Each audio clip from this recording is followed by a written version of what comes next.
Imagine this. There were no churches. There were no people. There were no cities, no plants. There were no animals. In fact, there was no earth. Think about it. No sun, no moon, no stars. There were no universe. No created thing. There was God and God alone. Then God said, "Light be." And out of his mouth came the speed of light, 186,262 miles per second. Creation came into being, and God's story intersected with human beings. This reality is captured on the pages of sacred scripture. God's story is absolute truth. It is a comprehensive revelation of redemption history. Before creation to beyond the cross, before Genesis to beyond Revelation, God's story is the greatest love story ever told. It is a story filled with mystery, drama, encounter, sacrifice, and victory. The Bible is indeed one book with one story and one order. In God's story, you will see how the great plan of history is laid out in the pages of Revelation that comes from outside our time domain. Mystery from the edge of eternity will surprise you. The theology will amaze you. The history will inform you, and the reality of the story will transform you. You will never preach, teach, or encounter the God of the Bible in the same way again. I hold in my hand a supernatural book. The Bible is a collection of 66 books written by 40 writers over a period of 1,500 years. But the Bible has one author, God, and God alone. And when you investigate the text, you will discover it is a highly intricate and integrated message system in which every detail, every number, every name, every structure within the text comes from outside our time domain. When you join me on this exciting adventure, you'll receive a workbook worth a lifetime of study and a beautiful God Story certificate from Harvest International School. God's story is an intriguing and life-changing study, and I am happy to invite you to join me on this amazing journey as we explore God's story. The Lord a hand of praise. It's a great thing to serve Him, and what a great thing that is as we look at God's story. And we're going to have a lot of fun tonight talking about God's Word.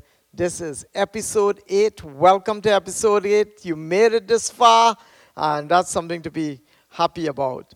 Well, on the 20th of December, we will come together and celebrate, and you'll get that good, wonderful God Story certificate. But you see that little intro there? I'm going to have like 10 people stand up here and recite that intro, parts of it, while it's being said. That's going to be a lot of fun. We're going to see how much people could remember what that is about. So tonight we begin with the book of Numbers. By way of review, last week we had the book of Exodus and Leviticus. Today we are going to look at the book of Numbers. How many of you know that numbers are important to God? It is very important to God, and the Bible speaks about numbers to even put the fingerprint of God on the text.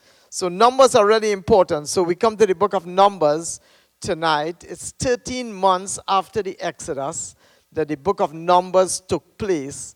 The Exodus meaning they left Egypt and went through the Red Sea.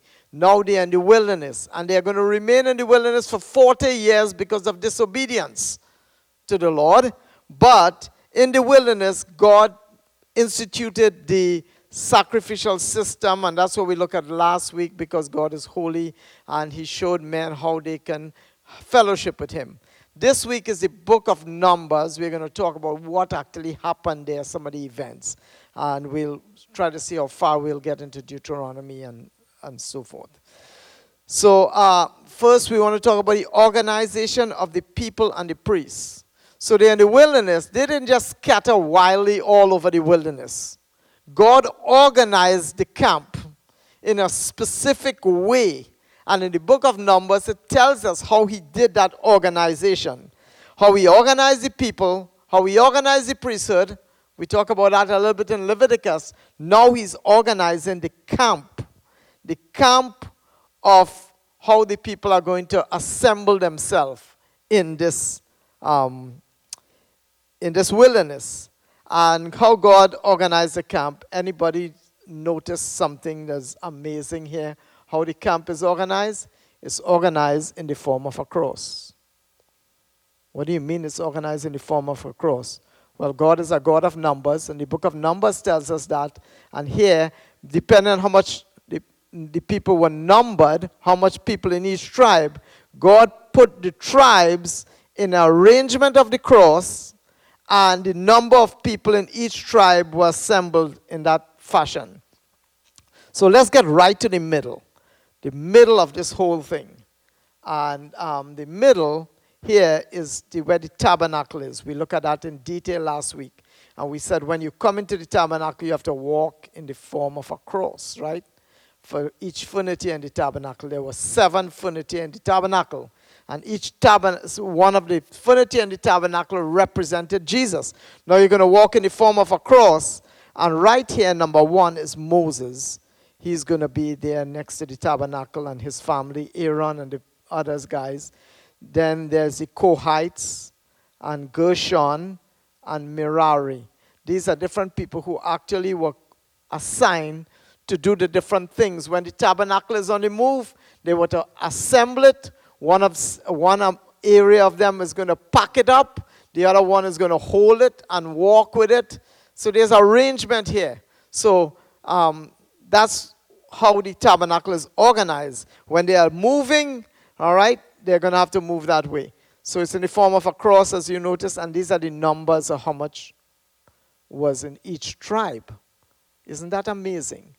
Each tribe had a certain amount of people, and it was arranged in the form of a cross. This is just a different way of looking to it.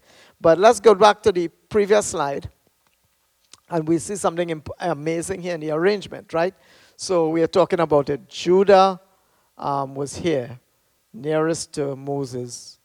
He was the tribe designated to whom the Messiah is going to come through. And each tribe had a standard, that is a banner. So each tribe had a banner, and the leading tribe nearest to the tabernacle, their banner was the banner on display. So there was a banner here for the tribe of Judah. And that banner was the banner of the lion, right? The lion of the tribe of Judah. So they had a banner of a lion right here. Then you had Ephraim had a banner. Dan had a banner, the banner of an eagle, right? Because Dan was the tribe. When the prophetic blessing was given in Genesis 49, his father talked about him as an adder by the way, which changed to an eagle later on, eagle.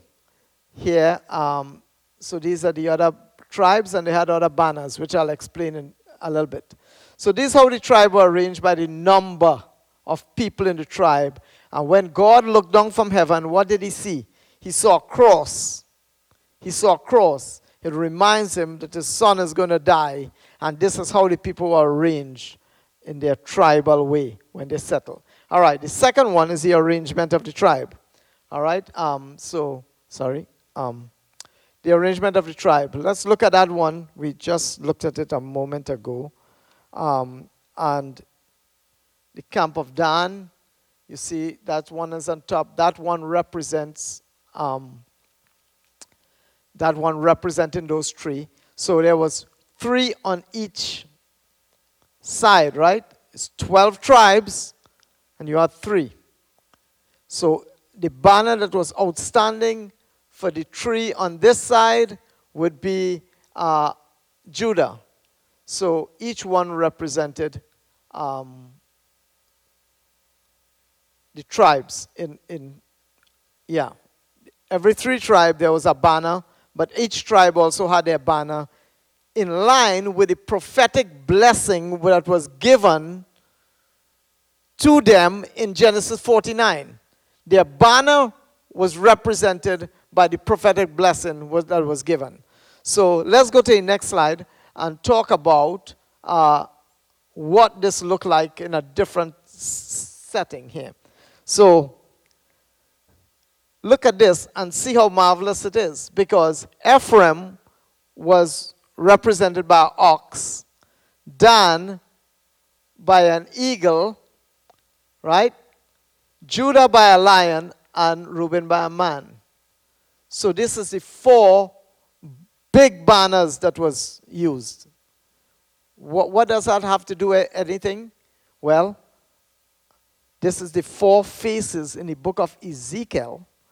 And this tabernacle was built like how the throne room of God is in heaven. And in the throne room of God, there are 4 living creatures mentioned in the book of Revelation. You remember that?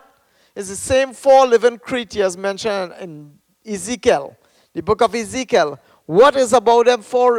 Those 4 living creatures had 4 faces. It had the face of an ox, an eagle, a lion, and a man. These are the 4 faces of the 4 living creatures in heaven.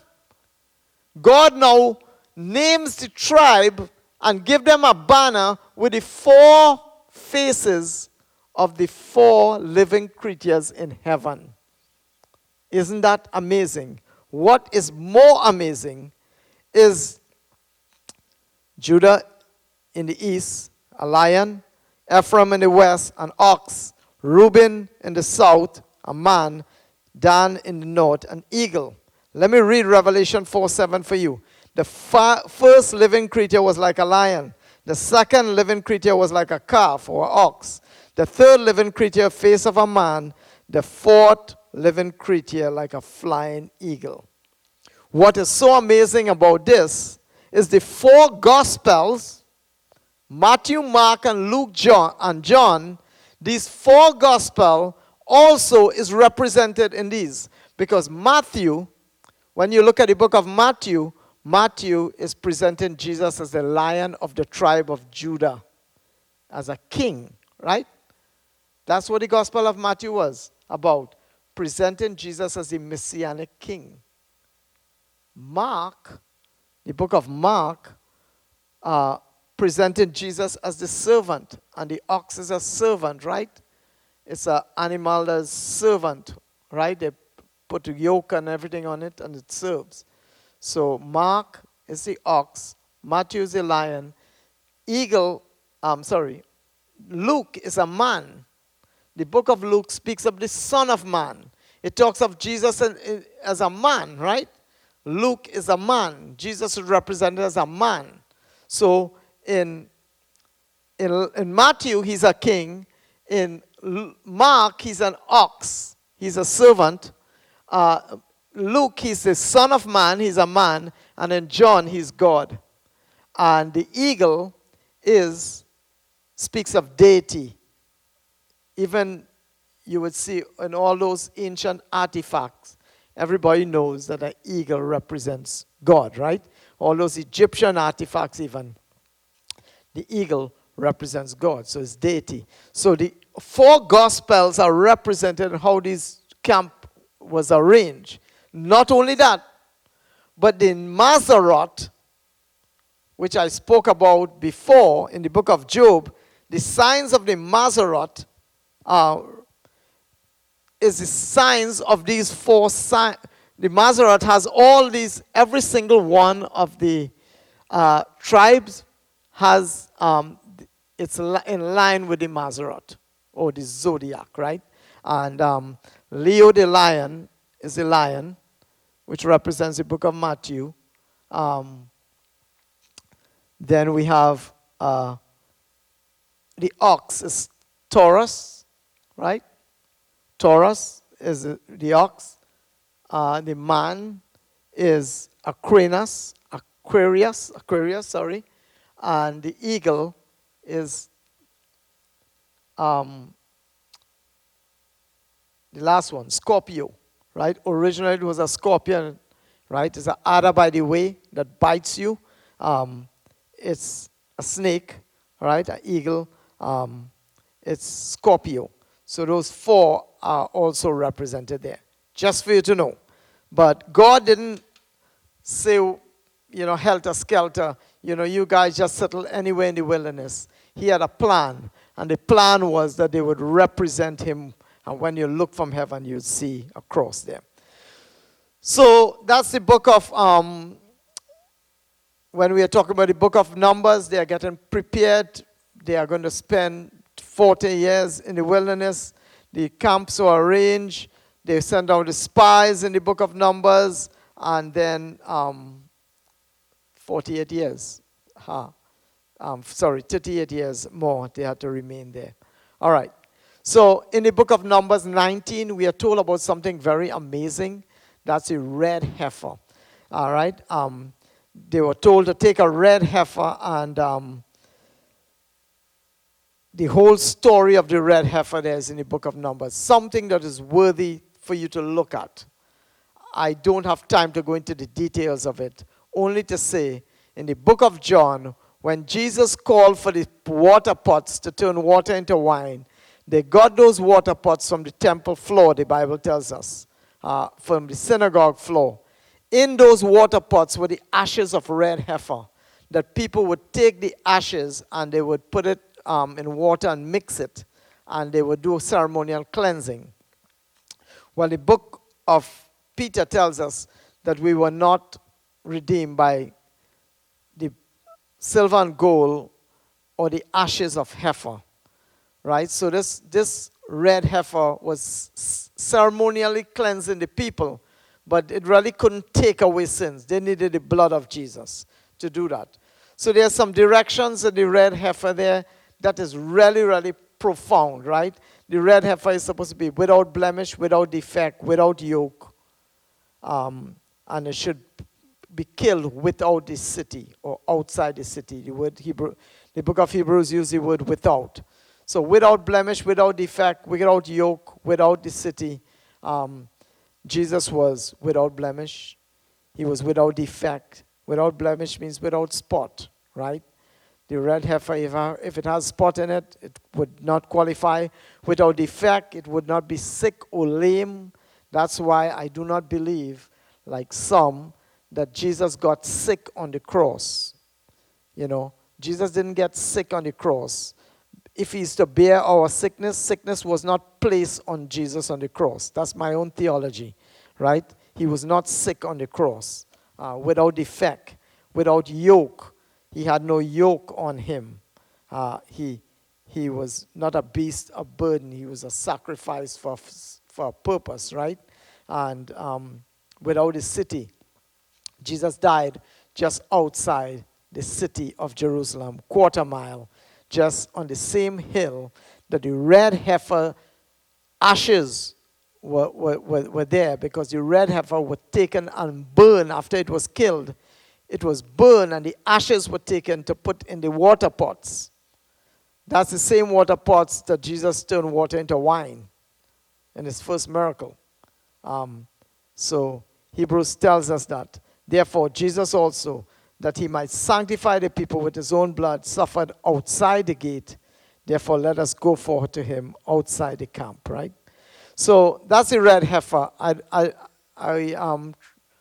Jesus was the red heifer sacrifice, a type of the red heifer. And that red heifer ashes was burned on Golgotha, the same hill, that same mountain that Jesus died. The place of the skull, that's where that red heifer was burned. So he pictures that red heifer. And that red heifer story is in the book of Numbers. Let's go on now to another thing. The rock was struck in the book of Numbers. So God told Moses to speak to the rock. There's a passage of scripture there in Numbers 20. So the Lord, Moses and Aaron went forth from the presence of the Lord, and that whole passage there, God told Moses to speak to the rock at first, and then he spoke to the rock, and water came out. Then he told Moses a second time, at a later time, to speak to the rock, and Moses got anger again for the third time. 3 times you're out. 3 strikes you're out. He strikes the rock, and that was a picture of Christ. Christ was not supposed to die twice. So he struck the rock more than once, right? And Moses lifted up his hand, he struck the rock twice with his rod, and water came out abundantly, and the congregation and the animals drank. So they drank, but God told Moses, you can't go to the promised land because of that. If you go to splitrock.com, you will see the actual rock that Moses struck. This is a depiction of it. It's in Saudi Arabia on the Mount Sinai. You can go in Split Rock Cafe, right? Splitrock.com, and you will see that rock. Around that rock that Moses struck and water came out, the land there shows water. All right? The land there shows that there was a lot of water there. God gave them water for 38 years in that wilderness. The land there is eroded. All the stones around there are smooth because of the rock, the water flowing out of that rock where they drank from. Their footprints is around there because God tell them every place the footprints are, they will claim as their own. In that area among where that rock is, there's a menorah drawn. That's the one that I show you there in the inside the Holy of Holies, that branch with the lights on it. Yeah, it's there. Different things like that. They know the children of Israel were there, and they lived there for that time. You can go and see that rock on the internet. A guy named Ron Wyatt discovered it. Now it's blocked around. They don't want anybody to go in that area. It's in Saudi Arabia, and they've kind of blocked it out. So Moses took the rod. You see, there's the command and the action. You might have it in your book there. You also might have it on a picture there under the rock. Moses took the rod. God told him to take the rod. He took the rod. Right? Good. God told him to get your brother Aaron. He got Aaron. God told him, gather the people. He gathered the people. God told him, speak to the rock. This is where he changed. Moses didn't speak to the rock. This second time, he spoke to the people. And he said, you rebels. Shall I command water to come out of this rock? You see the pride there? And then God told him, God didn't tell him what to do next. Moses lifted up his hand, and then Moses struck the rock 2 times. So God didn't command him to do that. This rock represents Jesus. How we know that? 1 Corinthians 10:4 says, they all drank of the same spiritual drink, for they drank of that spiritual rock that followed them, and that rock was Christ. That rock was Christ. That rock represented Jesus. That's why when he struck the rock, Moses was saved. He did enter the promised land, but not that time. Not when he died then.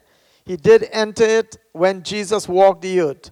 A couple of 1,000 years later, right? He walked in the promised land. So you see how he obeyed here and how he disobeyed. All right? So he obeyed. Then down here, he disobeyed. God told him, speak to the rock. He spoke to the people. And you see, everyone got to drink. Moses gave everyone to drink. And he did what he was supposed to do there.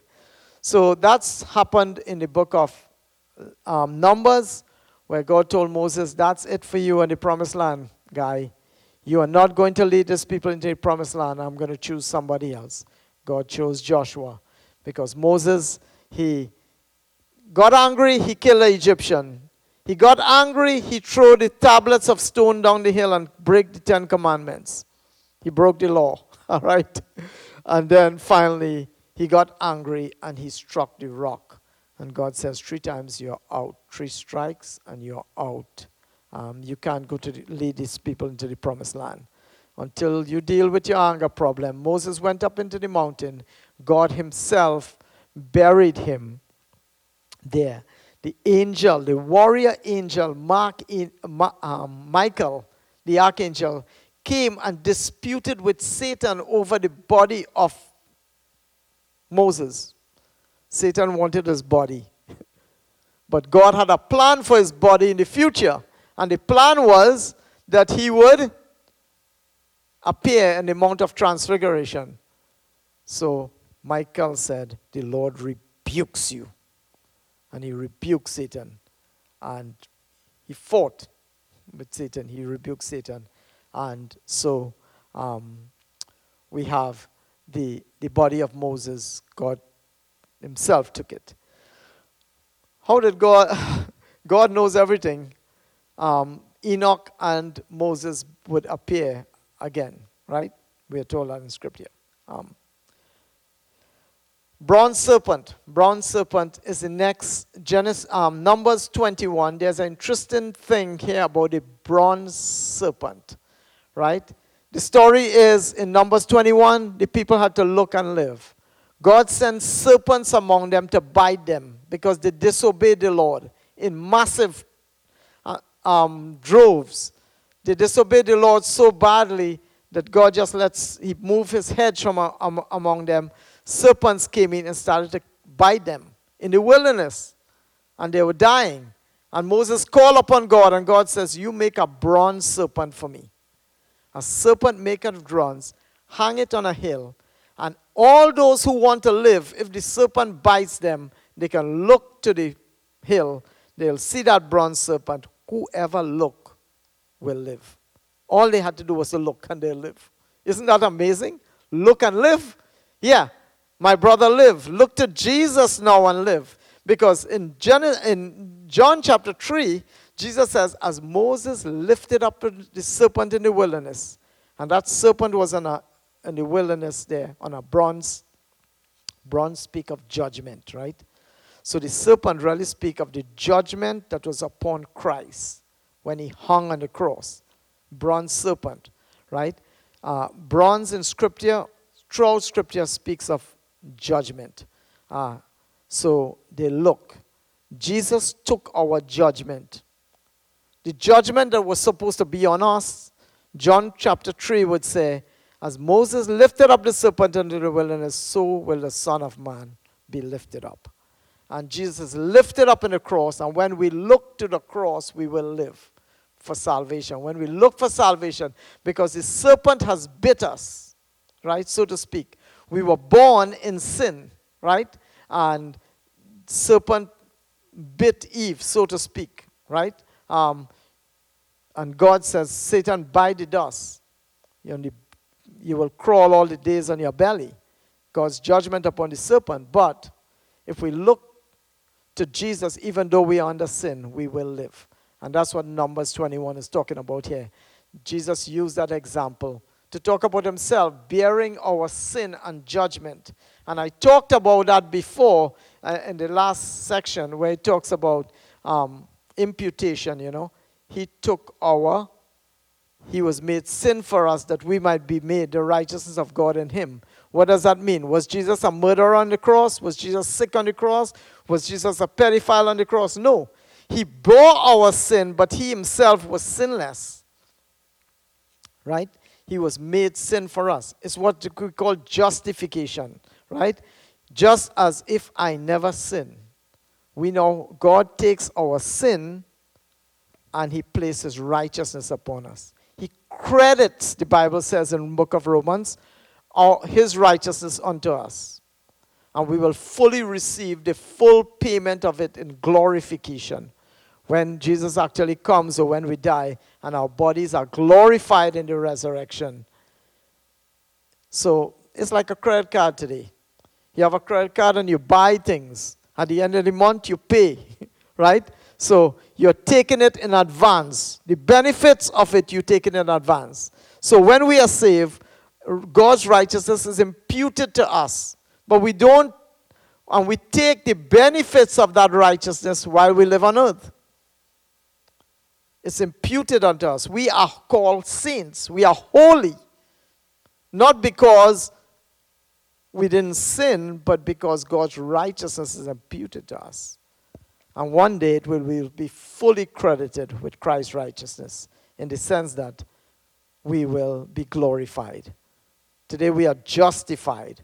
Whom he justified, he will glorify them. Right? We are justified. We are declared righteous. But one day we will be like him. 1 John 3. We will be righteous because he is righteous in the full sense. So that's the book of Numbers. You had fun doing some numbers? That was the book of Numbers. Let's go to the book of Deuteronomy and we will finish the whole Torah, the first 5 books of the Bible. We are making progress. Thank you. Deuteronomy means law repeated. So everything that was mentioned before as the law is now repeated and explained in full details in the book of Deuteronomy. So the 10 commandments, every one of those commandments in Deuteronomy is repeated. Thou shalt have no other gods before me. What does that look like? It's repeated. The law is repeated in details. So here they are, the children of Israel, 40 years they're in the wilderness. They have come to the brink of Kadesh Barnea to cross and start walking their 11-day journey or whatever it was supposed to be into the promised land. But before they go into the promised land, Moses gathered 2 million or how much of them, and he's going to give them now the whole story of how God brought them out of Egypt into the promised land and the record of the last 40 years of what happened. And he's going to repeat all the law, the 10 commandments and everything, and he's going to explain it in more detail. Like, for example, one of the 10 commandments says, thou shalt not kill. Moses is going to tell them what kill means. It means killing a human being, not an insect. Because if you say thou shalt not kill and it's an insect, then you are breaking the law. But no. People today want to tell us if you kill an insect, you sin. No, not so. That word for kill there is a specific word. It means human beings. And Moses will explain what thou shalt not kill. So I could kill a man and still not kill. Because it really means thou shalt not murder.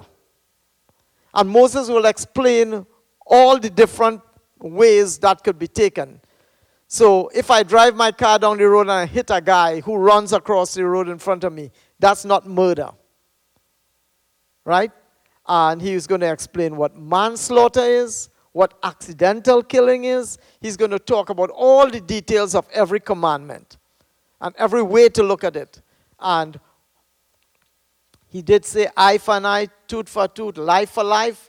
But you could accidentally kill somebody and not forfeit your life. He will talk about the city of refuge.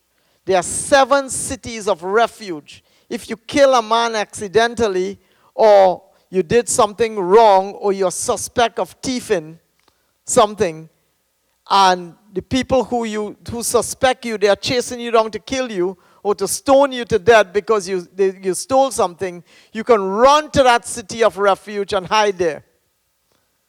We'll visit that later on in the Bible. But you're hiding there in that city of refuge. God ordained those cities of refuge like modern day prison. The only thing prison is, when you commit a crime, you go to prison.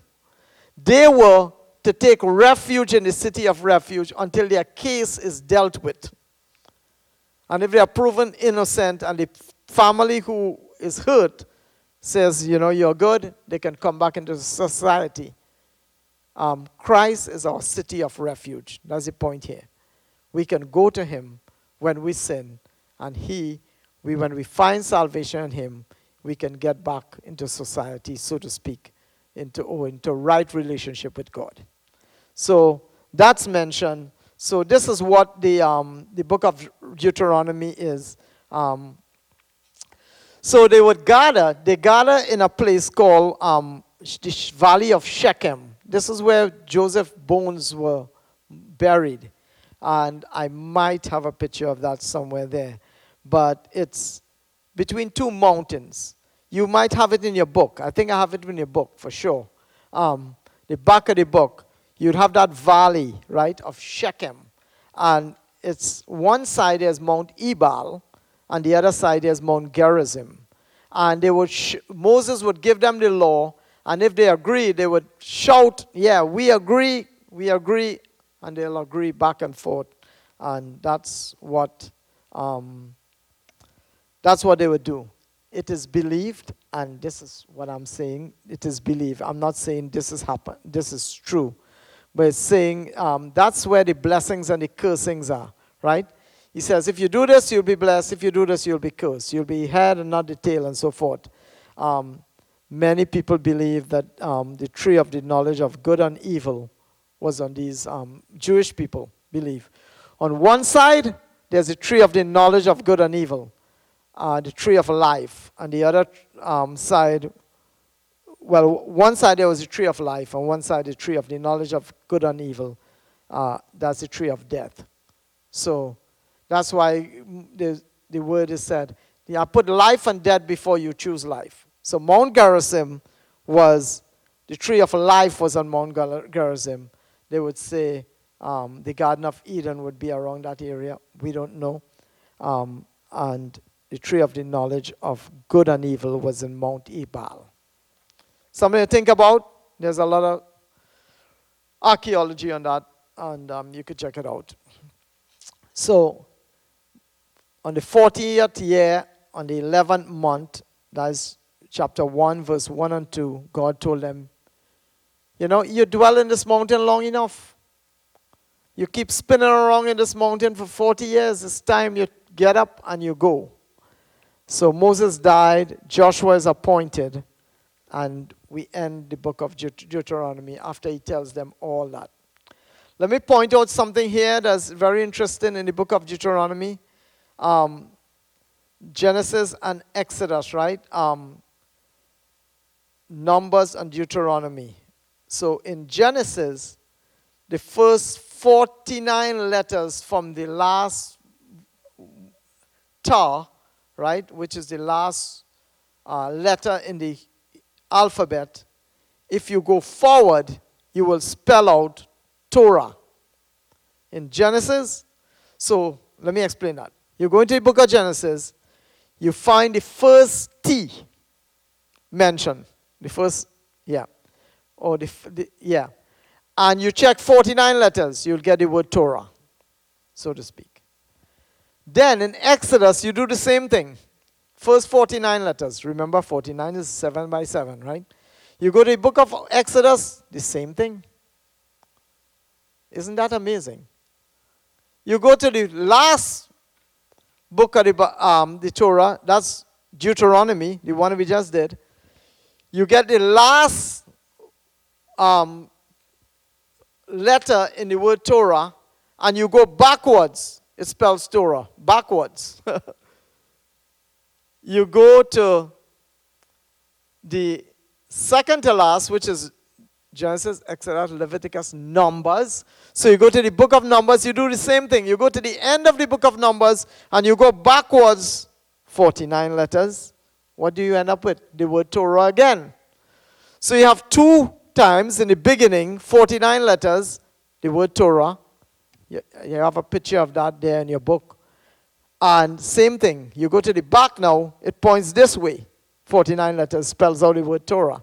Right in the middle, in Leviticus, you have the word Yahweh. YHWH. In the middle, in the book of Leviticus, you have it spelling out Yahweh, the name of God. So, the Torah speaks about God. That's what's the picture. You couldn't make that up. Somebody, under the inspiration of the Holy Spirit, didn't know what he was doing. But the first word, Torah, the first and the second book, it points one way. The fifth and the fourth points to the middle. In the middle, there's the name of God. I could explain that in more detail a little bit better, but that's where we are. So that's an important tidbit for you to know. So now, they end the book of Deuteronomy. Moses dies, he's buried, and he hands over the reins to Joshua. And that's where we come to the book of Joshua, into the promised land. So, welcome to the book of Joshua. It speaks about Joshua, the son of Nun, right? Nun has a numeric value of 50, which is Jubilee. The children of Israel, the last name, Joshua's father's name speaks of Jubilee. So the children of Israel now is going to find freedom at last, right? Jubilee speaks of freedom at last in the promised land. Joshua is going to lead them there, right? So this book of Joshua speaks about the crossing of the Jordan. That's the first thing. The second thing it speaks of is the conquering of Jericho. You have that in your book. And the third thing that the book of Joshua speaks about is the campaigning in Canaan. So you might have a slide there, Mark, in the promised land. That's where we are. We're in the book of Joshua in the promised land. So the first thing they face is the Jordan River. And to prove Joshua's leadership, they have to cross the Jordan. And Joshua is going to open the Jordan River just like Moses opened the Red Sea. Isn't that going to be amazing? They come to the brink of the Jordan River. They want to cross into the promised land. Joshua, he contemplates how he's going to cross the promised land. The Red Sea opens, the Jordan opens before them. The ark goes first, the people goes, and they cross the Red Sea, which was in flood. The Jordan River, which was in flood. When they crossed the Jordan River, they were told to take stones from Gilgal and put it in the middle of the river to show that they were there. 12 stones, each stone representing each tribe of Israel. Then they were told to take 12 stones from the middle of the Jordan River and put it and make an altar in Gilgal, so everybody who passed will say, what means these stones? What does it mean of these stones? Where they come from? Is somebody worshiping something? Or why these 12 stones are packed on each other? And the story is where the children of Israel would tell their children whenever they see those stones and ask that question, God opened this Red Sea, this Jordan River, to let us in to this new land. He himself did it. This is our land. He gave it to us.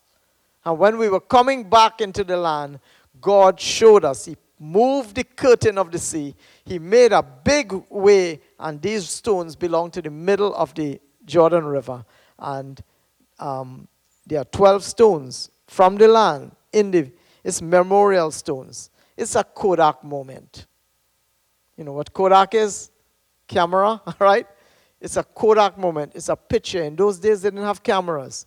So God used symbols and things like that to remind them. This is a Kodak moment. Remember the times of your life when God opened the Jordan in front of you. It's a Kodak moment. Let's memorialize it. They were called memorial stone.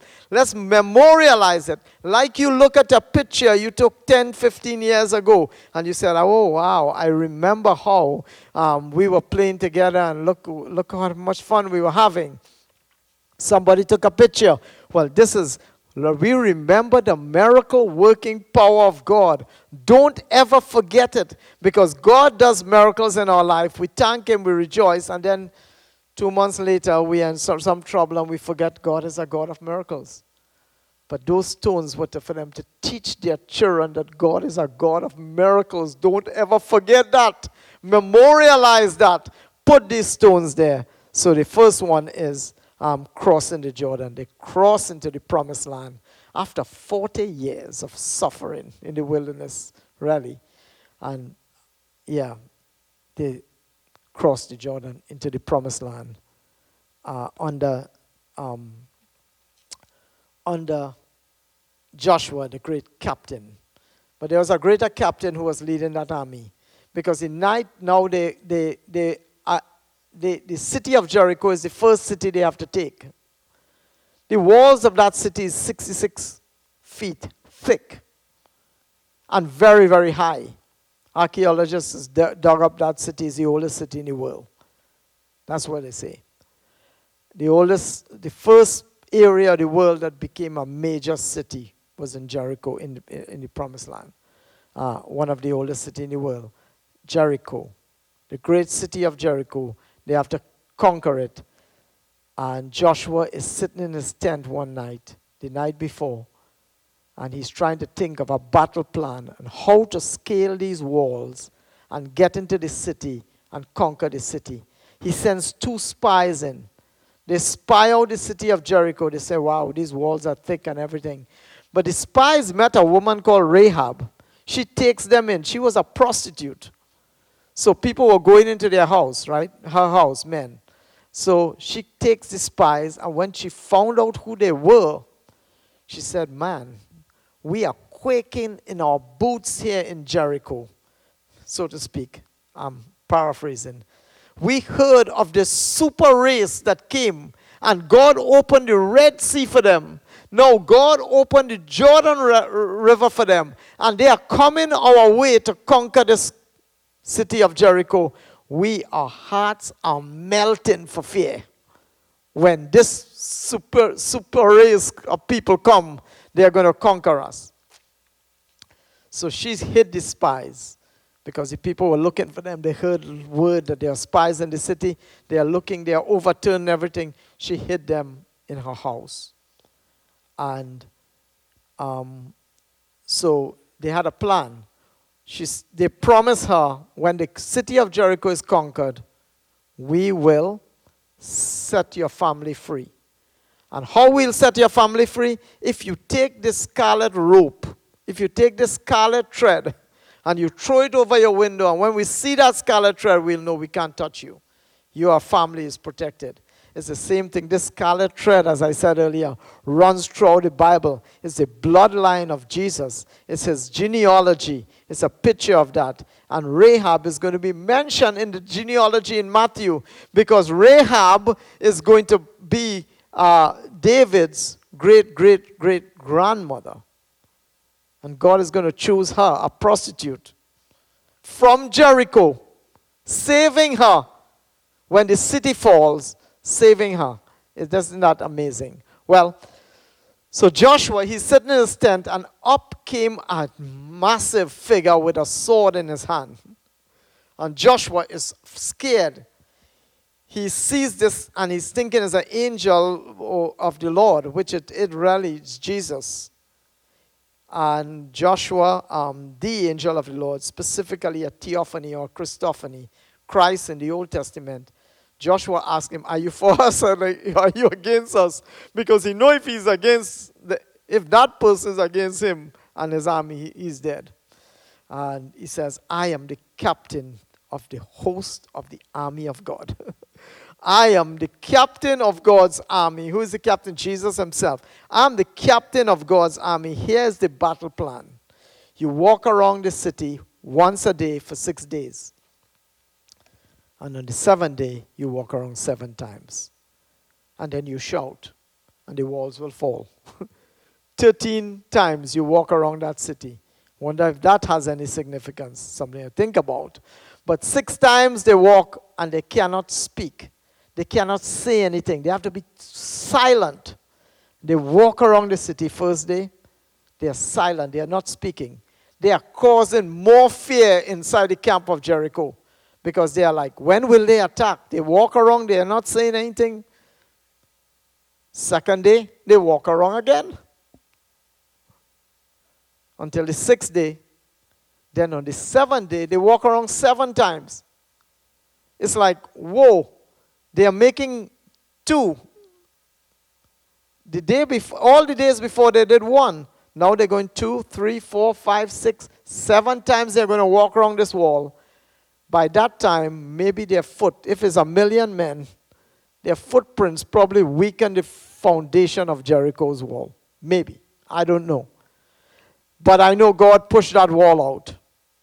Because history and archaeology tells us the walls of Jericho didn't fall in, it fell out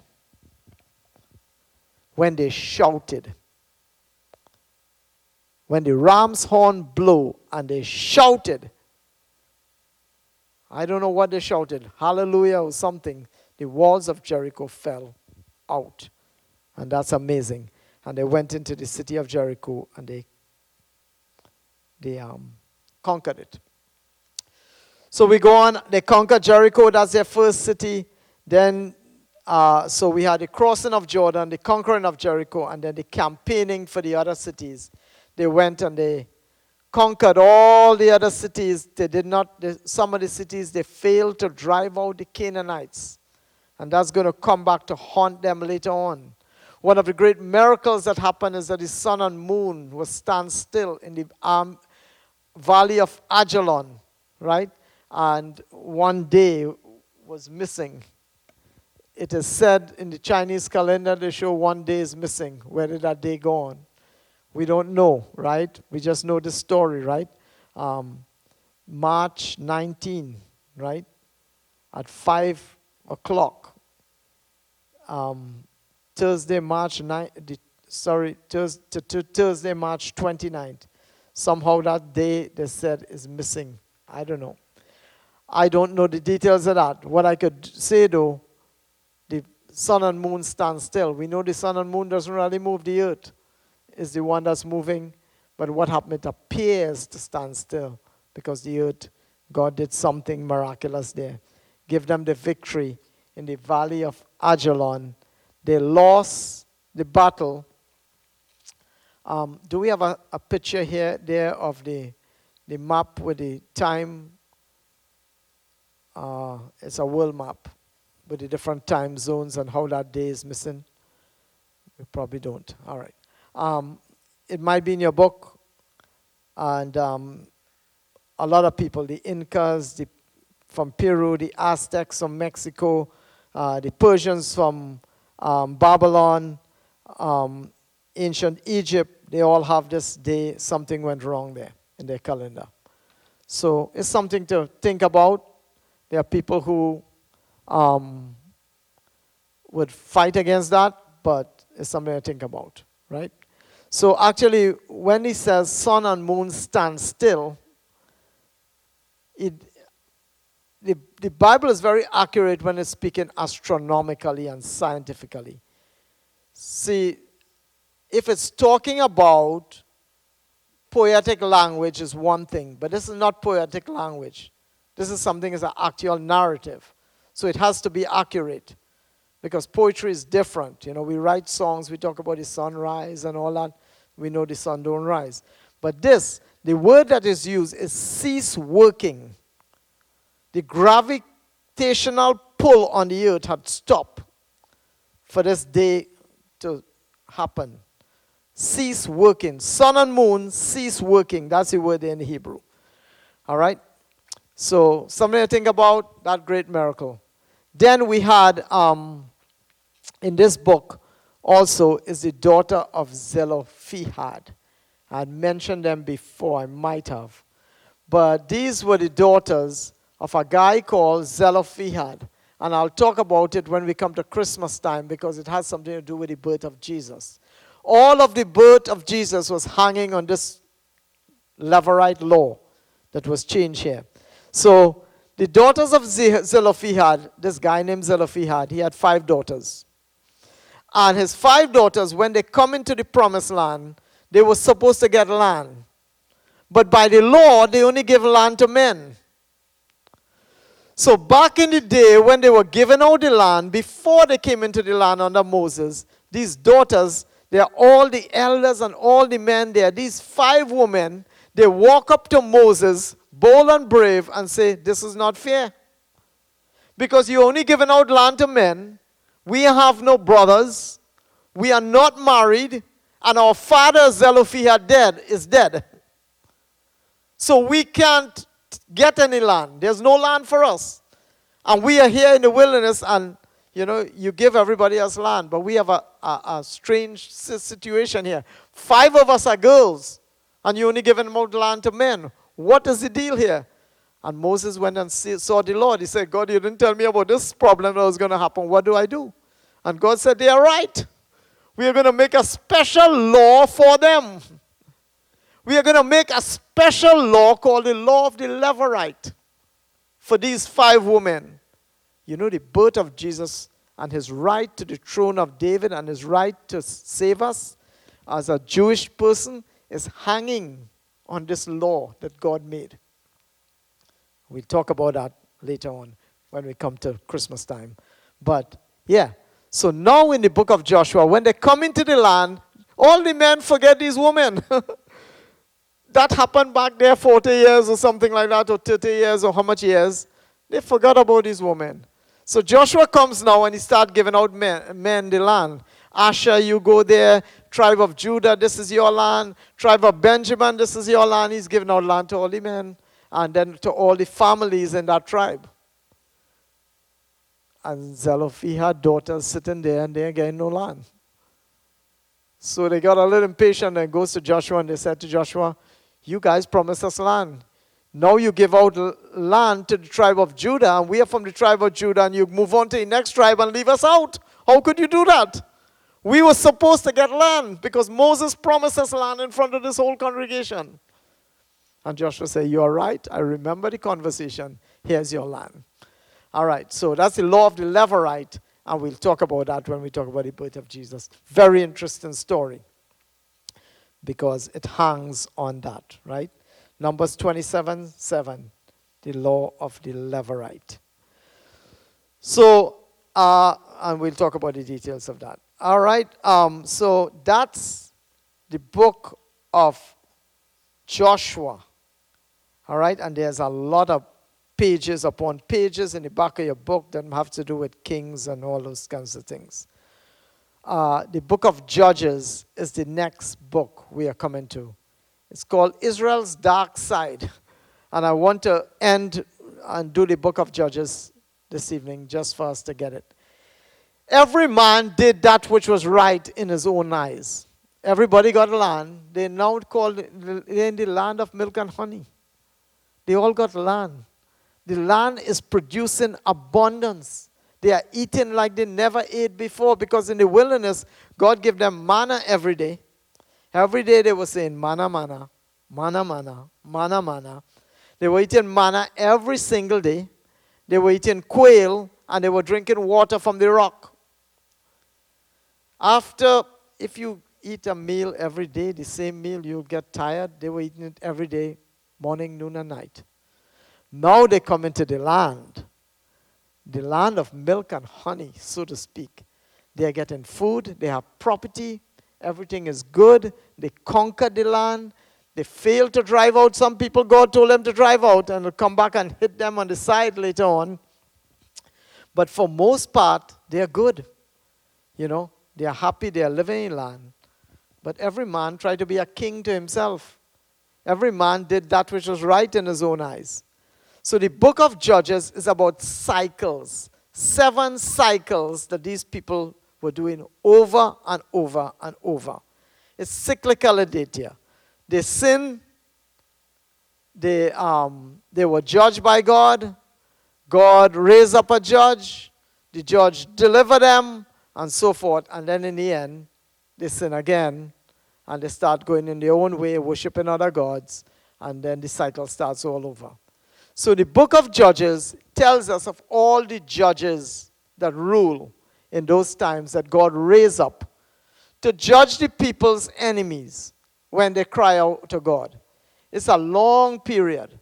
Some of the big judges in the book of Judges are Deborah, Samson, Gideon. Those are the ones that we know. But every man did that which was right in his own eyes because there was no king in the land in those days. 7 cycles, 7 times it happened, but it was 5 events. Sin, servitude, supplication, salvation, and then silence. God delivered them, period of silence, and then they go back into their own way. So, in the book of Judges, we are told Israel, they are living with the Canaanites, first to begin. Because they didn't drive out the Canaanites, chapter 1 and 2. chapter 3 to chapter 17 is war with the Canaanites. Now they are fighting against the Canaanites from time to time and pushing back on the Canaanites' rule over them, which is supposed to drive out the Canaanites, but they didn't. Today the Canaanites and their people coming down the line is just like the Palestinians that we have today. They failed to drive them out, right? And they using the places that they are to take advantage of Israel.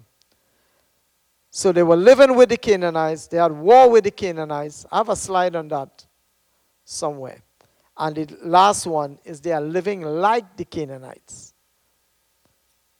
Isn't that how culture happens? You can be living with and then you are living like.